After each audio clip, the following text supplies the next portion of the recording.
What's up, guys? We're back. Supercross Talk, Episode 4, recapping Oakland. It was an exciting event. We saw lots of guys go down that we normally probably wouldn't see go down. And we saw a two-stroke in a main event in the 250 class in 2022. So pretty exciting. So let's talk about it. Let's talk about Round 2, Supercross, Oakland, California. There was some stuff going on. We saw a two-stroke in the main event. Let's talk about it. It's on everybody's YouTube page, Facebook, Instagram, you name it.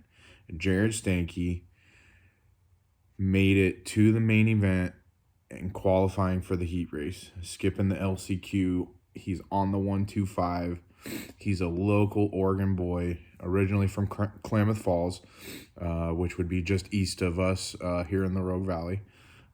So pretty epic to see that. That was kind of cool. I know all of us locally here in Oregon were rooting for him. Just super rad. You don't normally get to see that, and the fact that he picked the 125 two-stroke is just a cool thing to watch. We'll be talking about it for a long time, which is cool, and that's why I think he did it, is because he knows the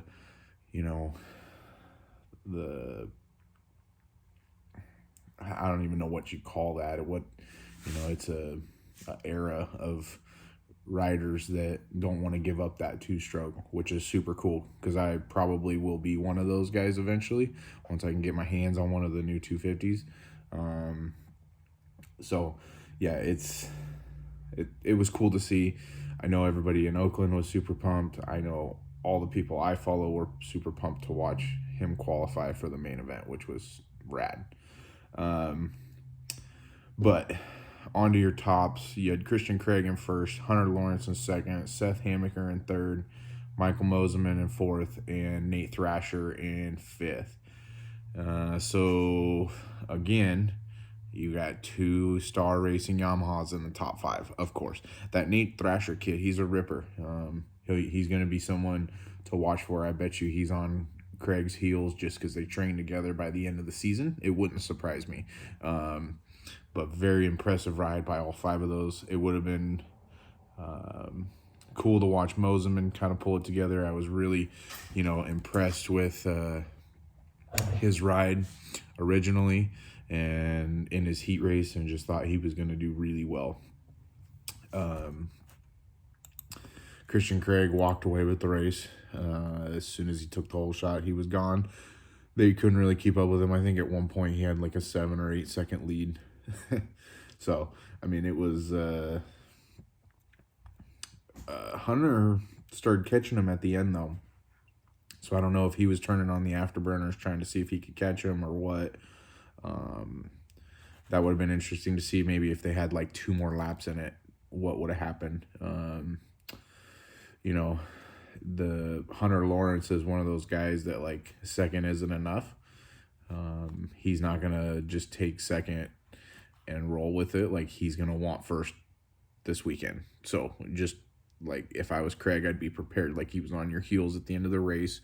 So make sure you've got your stuff together before you start, getting a good pace going towards the end of the race, if you will.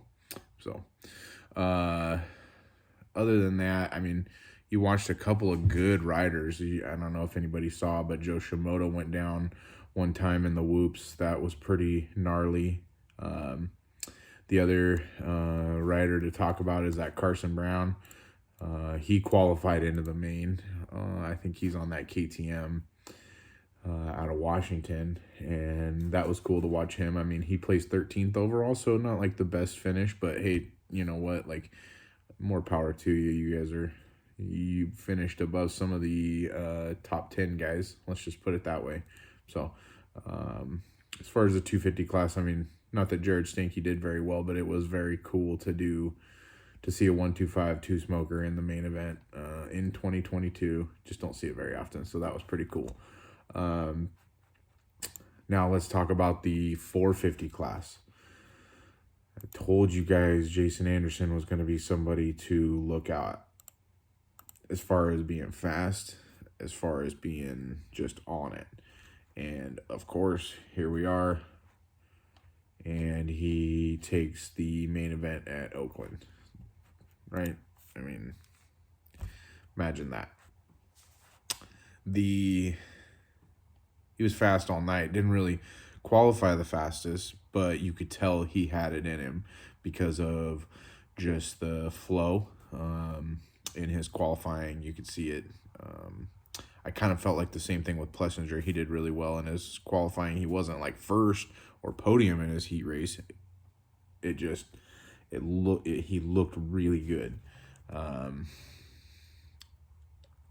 I feel like the talk of the night is Jason Anderson, just because everybody doubted him on that Cowie. Like, I think he was kind of getting mums the word about Jason moving to Cowie, and it's just him trying to change something and da-da-da-da-da. And it was like, I think he's going to be fast. He rode Cowie back in the day, growing up in the amateur ranks, and he was fast, of course. So, the 450 class, Aaron Plessinger took second, Justin Barcia took third, Tomac took fourth, which was better than last weekend on that Yamaha. I still think he's trying to work out some of the quirks in that bike and what it takes for him to be good, fast on the Supercross track. But, our reigning champ, Cooper Webb, back in 7th. So I don't know what was going on with him. Same thing with Roxon. Roxon was way back there. He had a couple of huge mistakes. I was even surprised to see him finish where he did. I was surprised he wasn't further back, just because he has so many issues going on with his wreck in qualifying with Sexton, and then his wreck driving right up and off the berm basically in I think it was the main event. And that's what put him so far back. And just, he's had, again, I talked about it last episode, it's how Roxon is. He comes out banging and then just starts to peter off, makes mistakes here, makes mistakes there. So it's one of those things. Like, if he can keep his stuff together, he could probably win a title, but it just doesn't seem like he can. But, it is what it is. Adam Cianciarillo, the kid was fast at the beginning, but I think that shoulder injury is just hurting him too much. He fades towards the end of the race. He doesn't have much gas left in him. So, it's one of those things. He's out there doing it, though, and he's injured. But, it sucks that you have to do so well up front, and then your physical stamina can't keep you from holding it. But it is what it is. Kid ought to keep his chin up just because he's out there doing it, and some of us can't. So there is that. So, let's see what else. Other than Jason kind of walking away from the race, and like I said, he didn't really qualify that well. He crashed during qualifying, if I remember right. He kind of had some awkward landing off that kicker that took you off into the middle of the start straight. So I remember seeing that randomly on one of the blips because I didn't get to watch all of qualifying. But yeah, so we'll see. We'll talk about in the next episode coming up what our picks are going to be for round 3 in San Diego, and just who to look out for. I still think that Jason Anderson is going to be on a warpath to try and take that red number plate. And I think it's just going to be a matter of time before we maybe watch him walk away with the title, but we'll see. It's one of those things that it's hard to tell within the first 3 rounds. I said it from episode 1 that he was going to be fast. He looked fast at A1, and through qualifying, through his heat race, he just looked like he's smooth on the bike. So, that'll be fun. I cannot wait to watch him. Hopefully we'll see the 2018 Anderson come back and him just kind of have this flowy edge that just gets him fast, which will be cool. So the other person, Tomac, he placed top 5, which is better than last week, I believe.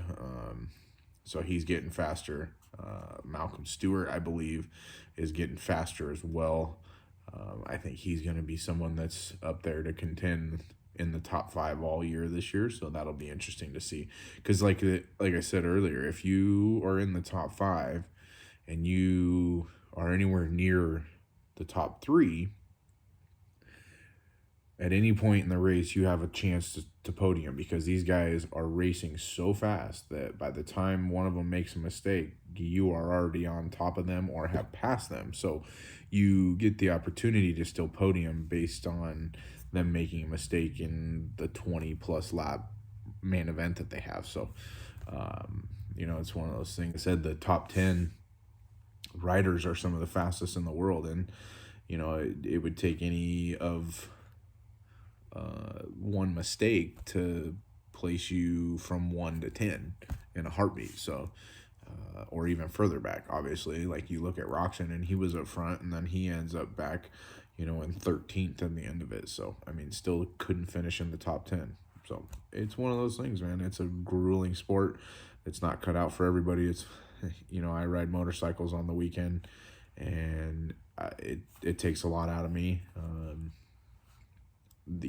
I'm sure it's a demanding sport. I've tried racing outdoor a little bit, and it just was very demanding. If I was able to keep up the physical fitness, I feel like I would enjoy it, but it was very tough not having the physical fitness. So I can see where somebody like Adam Cianciarulo is struggling being out there with that shoulder injury. It just bites you in the butt about 15 minutes in. So, one of those things. If you have any questions or comments on what you think our pick should be for this upcoming round 3, put a comment below. Make sure you hit the like and subscribe button so you get notified every time we post an episode about the Supercross Talk. We're trying to keep you guys as live and up to date on the information. I know that now the way that Supercross is streamed, it's all with NBC, and they've got it on that like Peacock streaming app, and it's tough. So if you guys need information, just holler. I will try to get you as much information as possible as quickly as I can. But we should here in the next couple days have episode 5, which will be our picks for San Diego and who we think is going to be, top 5, and then the wild card for the Rocky Mountain Fantasy. So, like I said, make sure you hit the like, subscribes, keeps the content coming in. But we appreciate you watching, and as always, thanks.